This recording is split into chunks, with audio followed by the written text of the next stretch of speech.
पहला क्वेश्चन है the point two point is the simplest form of NC the operation done in this system is. Question में क्या पूछा गया है कि पॉइंट टू पॉइंट एनसी का सबसे सरल रूप है इस प्रणाली में किया जाने वाला ऑपरेशन कौन सा है। एनसी मतलब होता है हमारा न्यूमेरिकल कंट्रोल।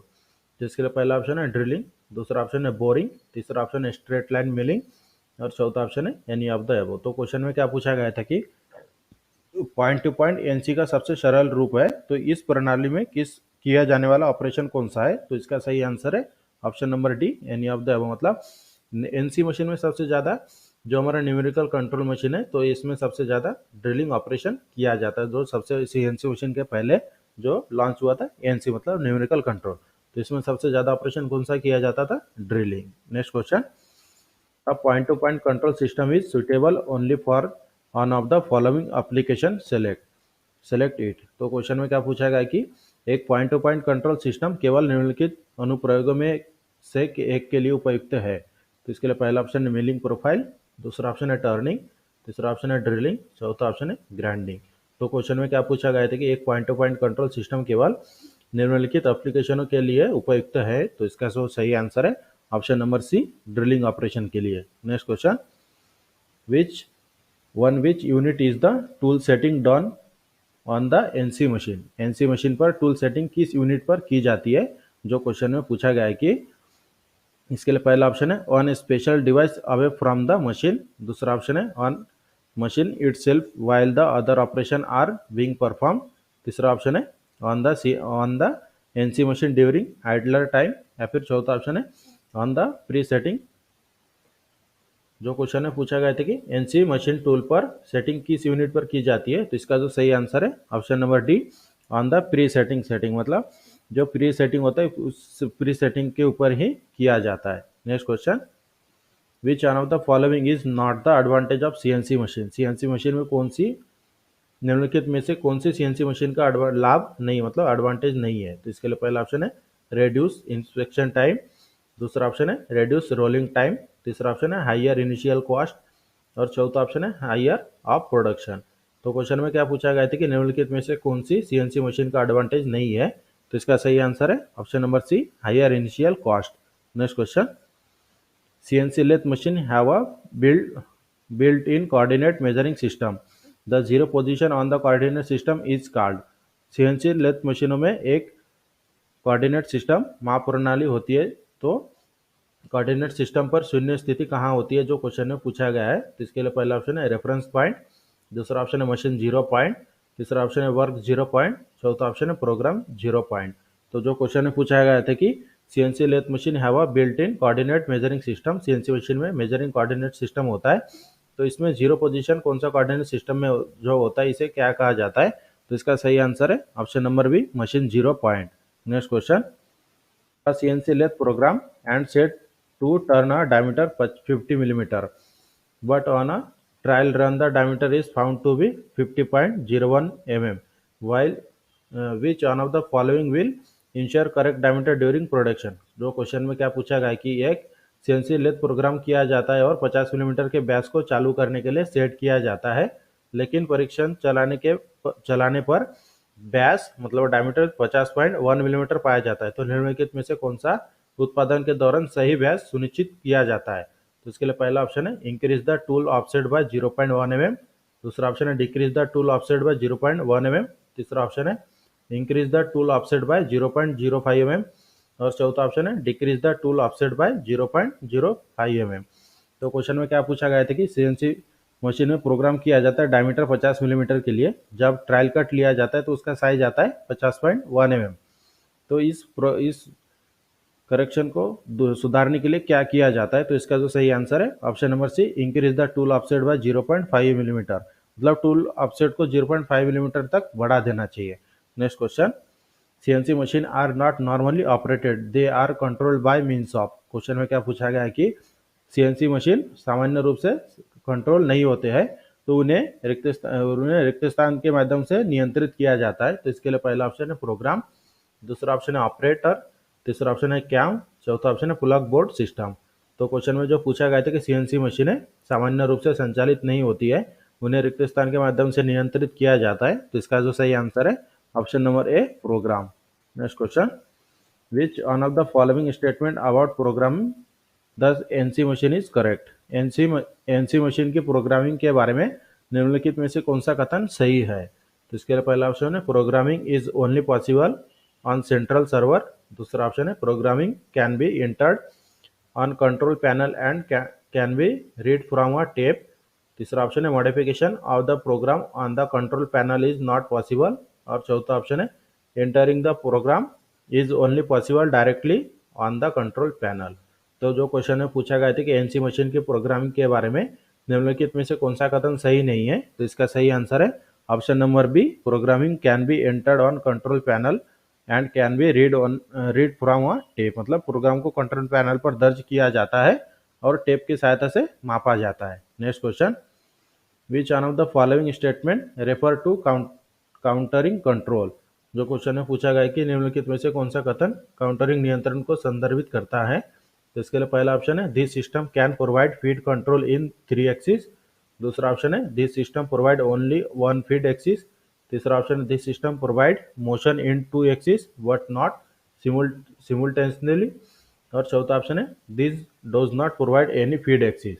तो जो क्वेश्चन में पूछा गया था कि निम्नलिखित में से कौन सा कथन काउंटरिंग नियंत्रण को संदर्भित करता है, तो इसका जो सही आंसर है option number A, this system can be provide feed control in 3 axis.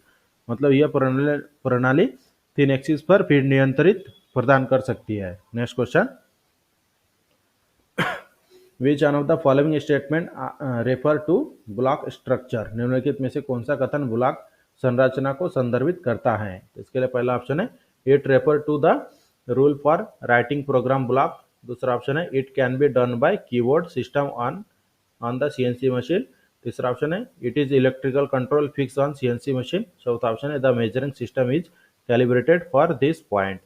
तो जो क्वेश्चन में पूछा गया था कि निम्नलिखित में से कौन सा कथन ब्लॉक स्ट्रक्चर को संदर्भित करता है, तो इसका सही आंसर है option number A, it refer to the rule of writing programming block. यह प्रोग्राम ब्लॉक लिखने के नियम को संदर्भित करता है। Next question, command G00 means, मतलब कमांड G00 का अर्थ क्या होता है, जो क्वेश्चन में पूछा है। तो इसके लिए पहला ऑप्शन है feed motion in circular path.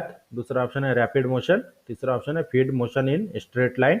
और चौथा ऑप्शन है स्लो मोशन। तो जो क्वेश्चन में पूछा गया था कि G00 का अर्थ क्या होता है, तो इसका सही आंसर है option number B, rapid motion. Next question, which one of the following is the command for feed motion in straight line.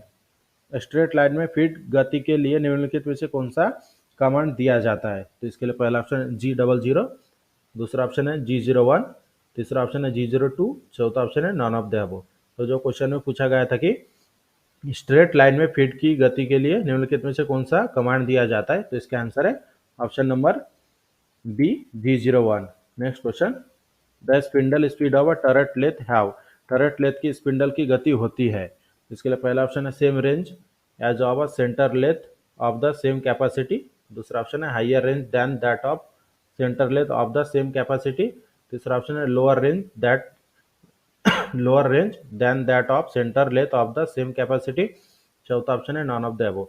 तो क्वेश्चन में क्या पूछा गया था कि टरट लेथ की स्पिंडल की गति होती है, तो इसका जो सही आंसर है option number B, higher range than that of centre lathe of the same capacity. मतलब समान क्षमता वाले सेंटर लेथ की तुलना में अधिक रेंज होती है।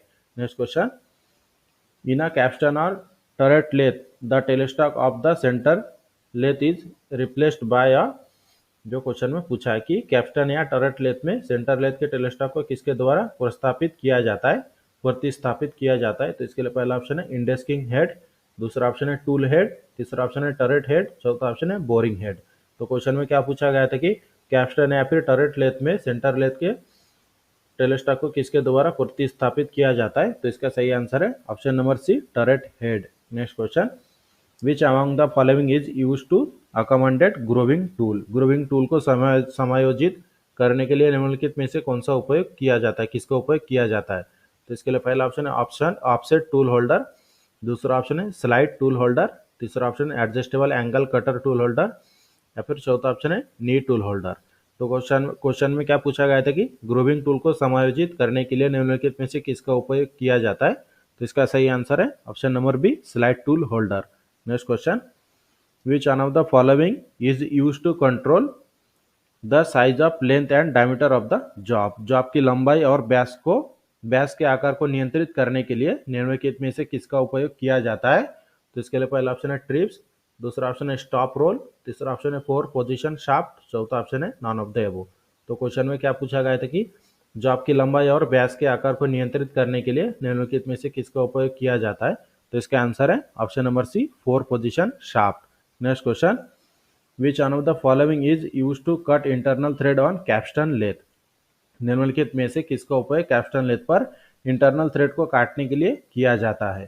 तो इसके लिए पहला ऑप्शन है टैप, दूसरा ऑप्शन है डाई, तीसरा ऑप्शन है इंटरनल थ्रेडिंग टूल, चौथा ऑप्शन है इंटरनल चेजर।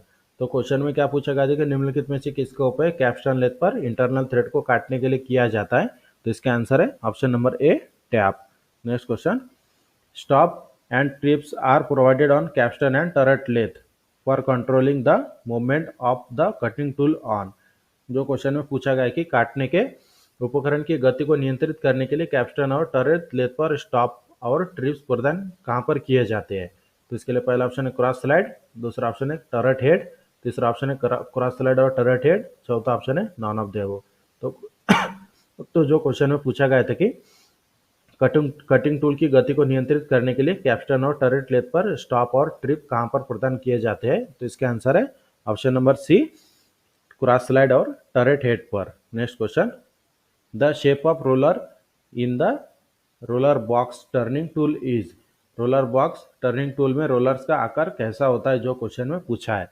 तो इसके लिए पहला ऑप्शन है कॉनिकल शेप में, दूसरा ऑप्शन है कॉन्वेक्स शेप में, या फिर तीसरा ऑप्शन है कॉन्केव शेप में, या फिर चौथा ऑप्शन है slide taper with small and toward the face of the job. तो जो क्वेश्चन में पूछा गया था कि रोलर बॉक्स टर्निंग टूल में रोलर का आकार कैसा होता है? तो इसका सही आंसर है option number D, straight taper with small and toward the face of the job, मतलब जॉब के फेस की ओर छोटे सिरे के साथ थोड़ा पतला होता है। Next question, on a capstan lathe multiple cutter tool holder is used for. Capstan lathe पर मल्टीपल कटर टूल होल्डर का प्रयोग किया जाता है, किसके लिए किया जाता है? जो क्वेश्चन में पूछा है। तो इसके लिए पहला ऑप्शन है प्लेन टर्निंग के लिए, दूसरा ऑप्शन है फेसिंग के लिए, तीसरा ऑप्शन है प्लेन टर्निंग फेसिंग के लिए, या फिर चौथा ऑप्शन है नॉन ऑफ द अबव। तो क्वेश्चन में जो पूछा गया था कि कैप्स्टन लेथ पर मल्टीपल कटर टूल का प्रयोग किस लिए किया जाता है? तो इसका सही आंसर है option number C, plain turning और फेसिंग दोनों ऑपरेशन के लिए कैप्स्टन लेथ मशीन पर मल्टीपल कटर टूल होल्डर का प्रयोग किया जाता है। Next question, which among the following is the method of operating the work holding devices on capstan and turret lathe. निम्नलिखित में से कौन सी कैप्स्टन और टरेट लेथ पर वर्क होल्डिंग डिवाइस के संचालन की विधि है? तो इसके लिए पहला ऑप्शन है मैनुअली, दूसरा ऑप्शन है हाइड्रोलिकली, तीसरा ऑप्शन है न्यूमेटिकली और चौथा ऑप्शन है एनी ऑफ द अबव। तो क्वेश्चन में क्या पूछा गया था कि निम्नलिखित में से कौन सी कैप्स्टन और टरेट लेथ पर वर्क होल्डिंग डिवाइस के संचालन की विधि है? तो इसका आंसर है option number D, any of the, मतलब ये तीनों में से कौन सा भी एक हम ये तीनों में से कौन सा भी हम एक उपयोग कर सकते हैं, मैनुअली या फिर हाइड्रोलिकली या फिर pneumatically. Next question, the parting off tool is fixed on capstan और turret lathe in a inverted position in the part.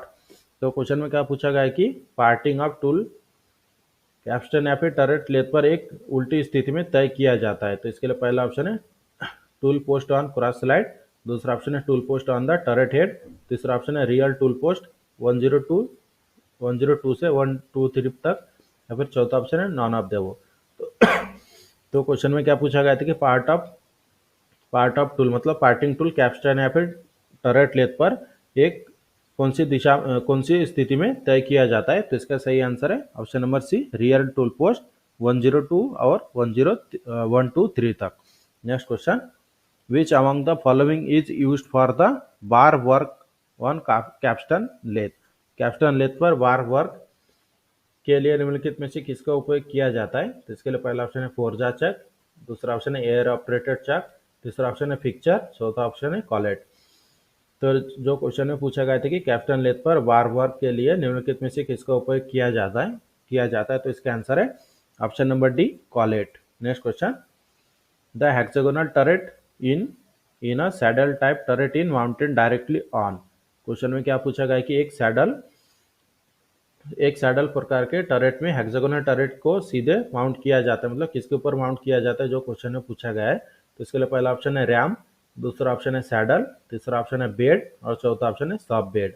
तो क्वेश्चन में क्या पूछा गया था कि the hexagonal turret in a saddle type turret in mountain directly, मतलब hexagonal turret को सैडल टाइप टरेट में कहाँ पर माउंट किया जाता है जो क्वेश्चन में पूछा था। तो इसका जो सही आंसर है ऑप्शन नंबर बी, सैडल पर। Next question, the rigidity of knee turning tool holder can be increase by using. Knee turning tool holder की कठोरता को किसका उपयोग करके बढ़ाया जा सकता है जो क्वेश्चन में पूछा है। तो इसके लिए पहला ऑप्शन है क्लैंप, दूसरा टी बोल्ट, तीसरा ओवरहेडेड सपोर्ट बार, चौथा ऑप्शन है नॉन ऑफ द अबव। तो जो क्वेश्चन में पूछा था कि नी टर्निंग टूल होल्डर की कठोरता को किसके ऊपर उपयोग करके बढ़ाया जाता है, किसका उपयोग करके, तो इसका आंसर है option number C, overheaded support bar. Next question, roller steady turning tool holder is used mainly for turning. Roller steady turning tool holder का उपयोग सबसे ज्यादा कौन से टर्निंग के लिए किया जाता है। तो इसके लिए पहला ऑप्शन है एक्सटर्नल डायमीटर की टर्निंग के लिए, दूसरा इंटरनल डायमीटर की टर्निंग के लिए, तीसरा इंटरनल ग्रूव के लिए और चौथा ऑप्शन है नॉन ऑफ द अबव। तो जो क्वेश्चन में पूछा गया था कि roller steady turning tool holder का उपयोग सबसे ज्यादा कौन से टर्निंग के लिए किया जाता है, तो इसका आंसर है option number C, internal groove के लिए। Next question, the overhead support bar protruding from the headstock of turret lathe engage the guide bush on the. जो क्वेश्चन में पूछा है कि टरेट लेथ के हेडस्टॉक से फैला हुआ ओवरहेडेड सपोर्ट बार गाइड बुश को संलग्न करता है। तो इसके लिए पहला ऑप्शन है स्लाइड टूल होल्डर, दूसरा ऑप्शन है फ्लैंज टूल होल्डर, तीसरा ऑप्शन है नी टूल होल्डर, चौथा ऑप्शन है रिसेसिंग टूल होल्डर। तो क्वेश्चन में क्या पूछा गया था कि the overheaded support bar protruding from the headstock of turret lathe engage the guide bush on the. तो इसका जो सही आंसर है option number A, slide tool holder.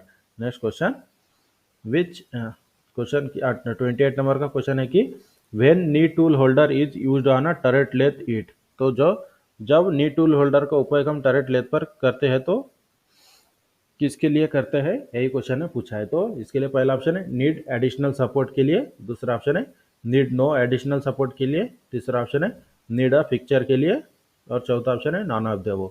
तो जो क्वेश्चन में पूछा था कि नी टूल होल्डर का जो हम टरेट लेथ में उपयोग करते हैं तो किस लिए करते हैं, तो इसका सही आंसर है option number B, need no additional support, मतलब कोई सपोर्ट के लिए अतिरिक्त सहायता की आवश्यकता नहीं होती है। नी टूल होल्डर की उपयोग अगर जब हम टरेट लेथ पर करते हैं तो इसमें एडिशनल सपोर्ट की आवश्यकता नहीं पड़ती है। Next question, self opening dies are use to cut thread up to.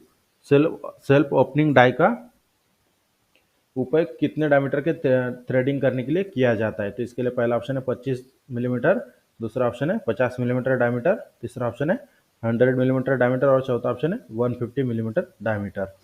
तो जो क्वेश्चन में पूछा था कि सेल्फ ओपनिंग डाई का उपयोग कितने मिलीमीटर की डायमीटर की थ्रेडिंग के लिए किया जाता है, तो इसका आंसर है option number C, 100 millimetre diameter के लिए।